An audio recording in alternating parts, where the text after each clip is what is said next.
Welcome to the Fit Couples Perspective. After a long hiatus, we are back. We're back. We're excited to be here. We are. It's been, life's just been life, and we had a baby. I think that's the last time. Yeah, it was. I think we talked about that a little bit the last time we were, but that was about it. And she's not really a baby anymore, so. We're excited to be back. We know that there's a few of you out there that have been asking about it, so here we are, and we're excited to talk to y'all. So what we wanted to do today was just give a little bit of a life update, talk a little bit about what's been going on. So why don't you tell us a little bit about what's been going on in our world / your world? Okay, so we had a baby, little girl named Navy, and she is over 2 years old, which is kind of crazy thinking that was kind of our last podcast that we went through. Sixth child for our family. Yep, sixth baby, and she is doing great. She talks a lot. She's super fun, and all the rest of our kids are doing great. We are into a lot of cheer, into a lot of soccer. They're competitive, so we travel with that too. That's a pretty good update. We got a dog too. Oh yeah, got a dog a year ago, so 6 kids and a dog, and then us. It's a lot going on. It's a lot. So for those that maybe don't know the ages of our kids, or kind of just how long we've been married for, why don't you update everybody, because you know the ages better than I do. So we've got a dog and we got 6 kids. Yeah, so why don't you tell everybody what the ages are? Girl 16, 12-year-old boy, 9-year-old girl, and almost 7-year-old boy, 4-year-old girl, 2-year-old girl. 2-year-old girl. And a 1-year-old dog. Yeah. And we're getting older too. It's kind of a little bit of an update of where we're at. So things are busy. Two of our girls, our 16-year-old and our 9-year-old, do cheer, competitive cheer, all-star cheer. So they do a lot of traveling with that, a lot of practice with that. And then our 12-year-old son, he does competitive soccer. He's been doing a lot of traveling for that. He's six days a week. He's doing something related to soccer. The girls are like 4 days a week with soccer. So we spend the majority of our time running around. When I'm not working, I come home and then the craziness starts, and Terica's running them around all the time, and I'm running them around a little bit, and it's beautiful chaos that we have going on. But it's busy, and I'm sure a lot of you out there can relate. Perhaps if you have kids, or maybe you don't have kids, life just gets busy at times, and that's kind of what we wanted to talk about, a little bit today. But first, I just have to say, some of you, I've brought this up before, but today, so we're recording this, a couple days before Christmas, and Terica likes to make banana bread. So sometimes you guys ask, what's my favorite cheat meal or my favorite treat to eat? She makes an unbelievable banana bread. So I took a nap today, which is also pretty rare, and I woke up to your banana bread, and it was she made me a slice of this. And guys, is there anything better than waking up from a nap to your favorite treat? Think of banana bread right after a nap on a Saturday on a cold winter day. What did you put in this banana bread? It was unreal. Well, I put bananas. Bananas. I did also put chocolate chips and pecans. We upped it this week. We did pecans. It was so good. It was so good. I get excited when I see bananas starting to go bad in our house. I'm I know we're not going to throw away, and I was just kind of waiting, probably, I don't know, what do you think we should do with those bananas that are over there? So she makes an unbelievable, if I had to pick one thing where I was to say, that is my favorite thing to eat, it would be her banana bread.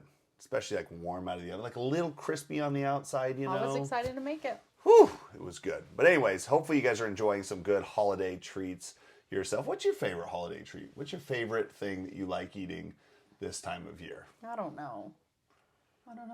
Is it the random popcorn that gets brought over from a neighbor? No. This is that time of year, right, where people start bringing by treats, or maybe you're in your break room at work and you see these treats that you're oh, maybe I'll take a bite of that, and then you take a couple bites and you're no, that was actually pretty disgusting. I wish I had a refund on those calories. And that happens, right? We got to be careful with that stuff. and not that we're talking about that today, but it was funny because we had some popcorn that was delivered to us, and I took a bite of it the other day, and I started eating it, and then what did I do with it? You spit it into the trash can. I spit it into the trash can, and not because it was like disgusting, but this is that time of year where we start mindlessly eating, and I think that's super important to catch yourself on because, yeah, it's like everybody likes sugar, like, oh, cool, like this chunk, it was like a chunk of popcorn, it was really nice of the people to bring it over, but I took this big bite of it and I started chewing it, and I was just like, this isn't even good. It's not terrible. I'm not like disgusted by it, but I had like a huge bite of it and I'm like, I'm just going to spit it out, and not that I would recommend doing that.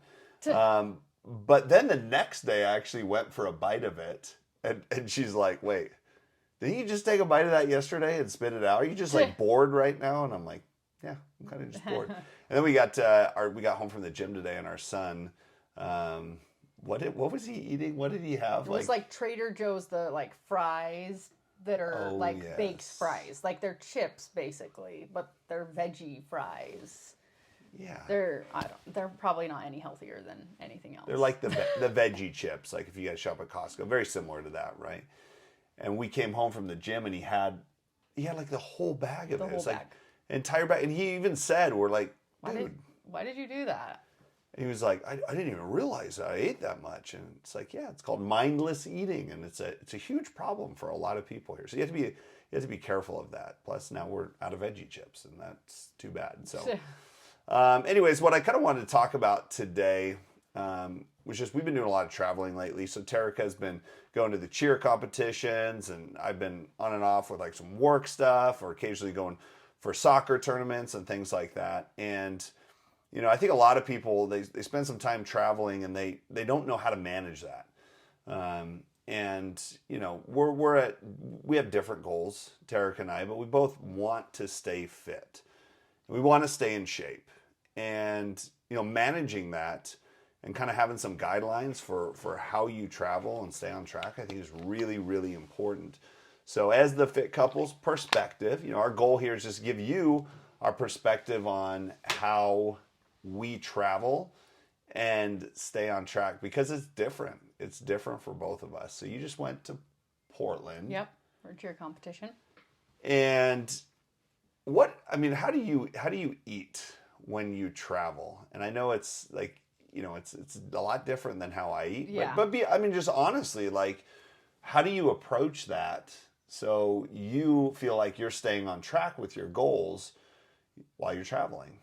Well, it's hard to say like exactly that because I don't feel like I have necessarily like goals that I'm like trying to achieve. I feel like I'm at to the point where I'm like fine with what I'm doing. I just don't want to like ruin what I've done. But that's a goal. That's a goal. Like you're trying to maintain where you're at. Yeah, I'm trying to maintain. Obviously, I think every person wants to be leaner. That's, I guess, a goal, but like I'm not like super focused on that. Like it's not like I'm not doing the work that would need to be done for that. And that's fine. And I'm fine with that, but I don't want to mess up where I'm already at. So but people go backwards a lot of times on vacation. And that's what you don't want. Yeah. I don't want to go backwards, and that's like the main thing. To be honest, I feel like mine is almost like I shouldn't even be telling people necessarily what I do. I think you should because it's like it is what you do. It is what I do. And I think that we're really, really weird. I feel like in the sense that we don't like to eat without each other. Mm-hmm. And like just like good food. And like good food to us is what we eat together. Otherwise, we're eating like you eat chicken and broccoli and rice. Just otherwise, what I need to get by. Otherwise, it's just fuel. So I bring things that I know it will like satiate my hunger, but I don't need to like go, I don't need to be full. While I'm not with him, like I'm with my daughters, and they're like eating, they're eating like whatever is available for cheer girls, walking around a convention center. So it's like, it's not great stuff, but it's like we try to bring, fruit and vegetables and all of those things for them to like snack on. But ultimately, all the girls there are getting like pretzels and, you know, a muffin or like whatever. Like I said, we try to bring like options, but that's just what's available. So, of course, they're eating like Taco Bell that's like across the street, or they're eating whatever. And I'm not going to eat that because number one, I just don't think that it's worth any of the calories. And number two, if I was going to eat something like that, I'd want to eat it with him. So, But that's no, I think that's like important to talk about because I think a lot of parents like they'll go on trips like this, and they're like, oh, well, my kids are eating Taco Bell, so I have to eat Taco Yep, Bell, or it's my kids true. are eating out of the vending machine, so I have to eat out of It's the vending true. machine. But the you don't. And most of It's the okay. moms do. Most of the moms, I would say that's what they do. And I'm not like hating on any of that. I'm not like saying that that's the wrong like way because it's easier for them. But the fact is I bring what I need. So I bring like jerky. I'm like obsessed right now. I know it sounds weird, but I'm obsessed with saltine crackers. So I'll bring like jerky and saltine crackers and protein bars and like stuff to like satiate me and like keep me not super hungry. And then everything else, I can get away with like not, I don't need to have a meal from Taco Bell. I can like get by with the stuff that I bring. Like I said, is just like there's a few staples that I bring, and if I have those and they're always available to me. Of course, like if I went the whole day and went to a cheer competition, there was the only thing that there was to eat was like a vending machine. Then yeah, I probably would end up like getting a bag of like hot Cheetos or something. But I always bring the stuff that I know that I'll like be able to use and eat. So that's like how I go about it. I never honestly even eat like a full meal while I'm gone She's a from snacker. him. You're a snacker, right? Well, not a snacker, but they're but good. I don't. They're good things. Like for her, I don't. you're like I just don't planning get full. it. I don't like.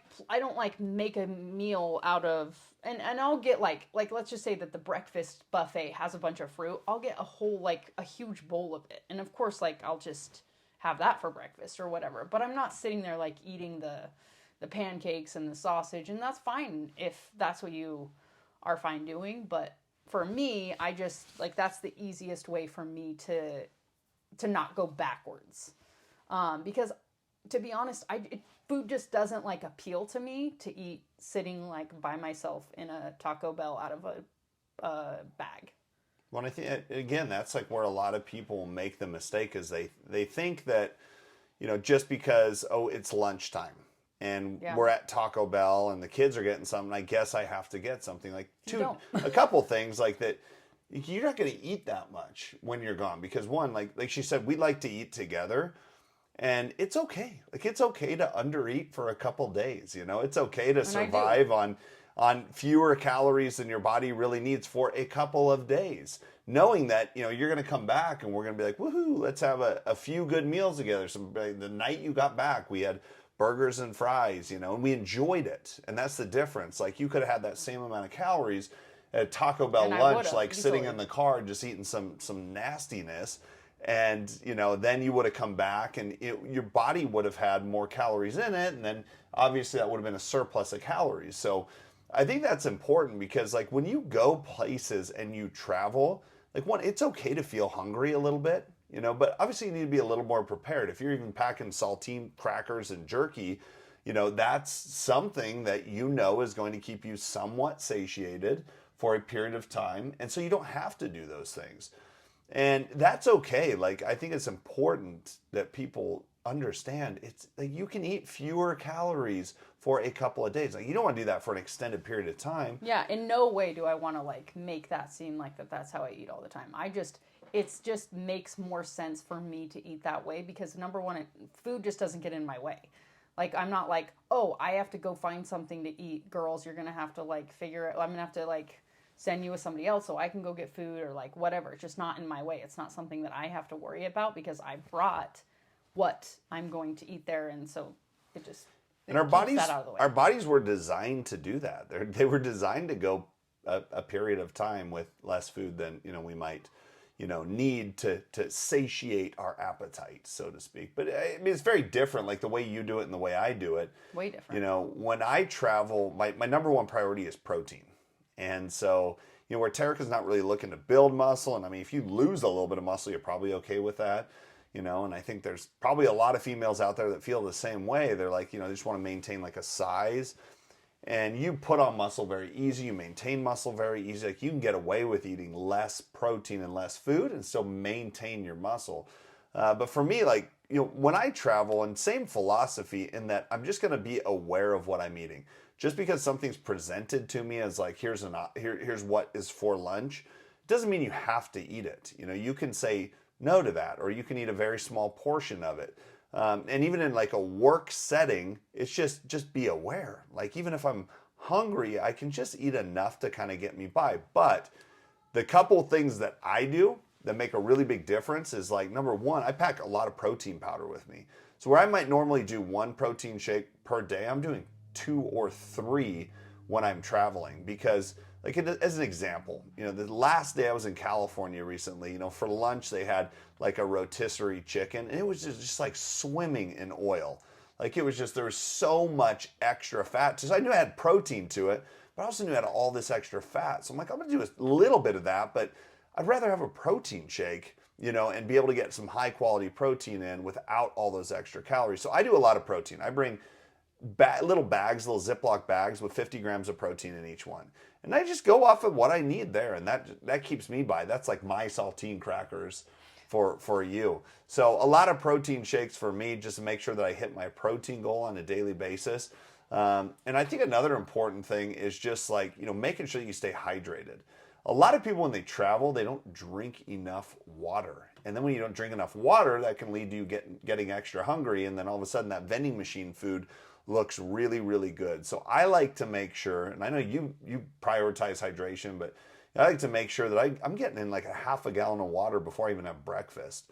And when we can, like working out in the morning is awesome, because especially when you're traveling, the days can be busy. So like if you have the opportunity to, you're gonna try and work out in the morning, right? Yeah, if I have the opportunity, of course.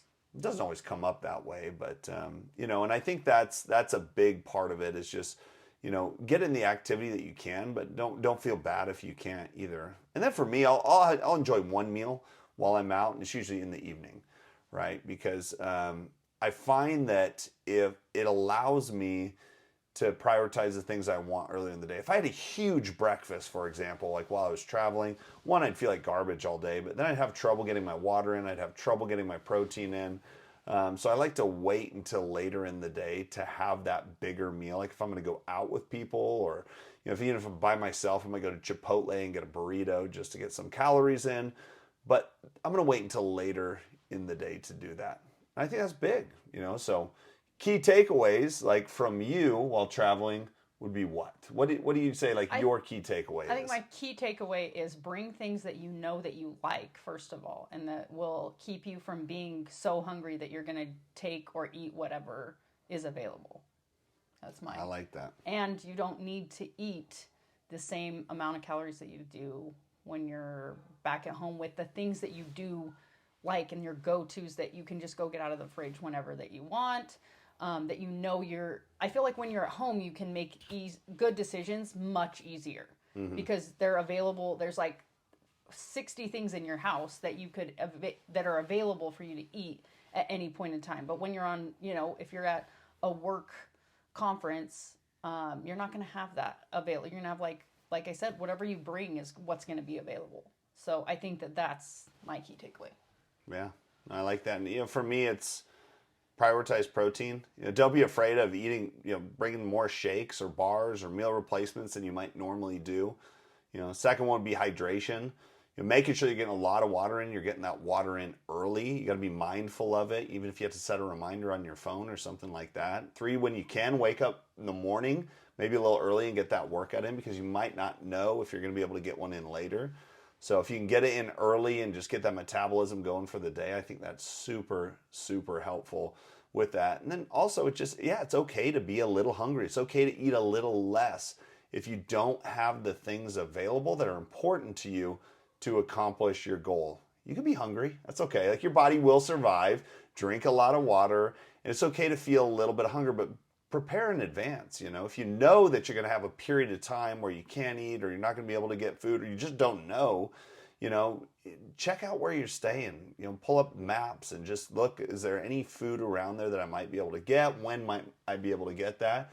But always, always, always have a protein powder available. And sometimes people think you're weird, and that's a whole fit shaming thing that we can talk about on a different podcast. But you know, recently I was at a work thing, and it was like an 8-hour leadership conference, and they fed us like pretzels and cheese. And I was like, oh, I can't do it, right? So about halfway through, we had a break, like a 15-minute break, and I pulled out my little Ziploc bag of protein, poured it in my shaker, and this girl was like, are you seriously having a protein shake right now? And I'm like, yeah.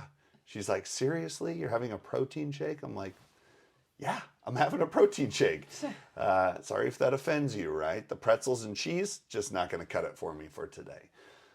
So hopefully that's helpful for you guys. Again, the whole point of this is just our perspective. You know, not necessarily saying that, you know, you have to do these things or, you know, that's the right way to do it. But well, I did want to say something really quick because that brings up something that I remember.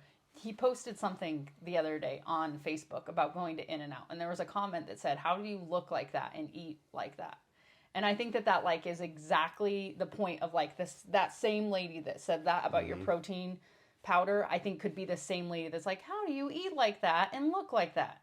And that's exactly why. Because he makes sacrifices when other people won't. And that's just the difference. Well, thank you. And you have to be, it's just like you have to be conscious. You have to be mindful of how you eat. And that's the whole point of this from both sides. Even though we eat very different when we travel, we're very mindful of how we eat. We're not going to just put things in our body without thinking first, does this support my goals and what I'm looking to do or not? And that's a huge mistake that a lot of people make is they're not mindful of the things that they put into their mouth. And that creates a lot of problems for you. So be mindful, and it allows you some freedom and some flexibility to do some things later. So that is my perspective. Anything else you have? No, I don't think so. I'm just glad that we got the podcast Good up. to be back. And now we got a video podcast. So you guys can look at our little faces if you want on YouTube.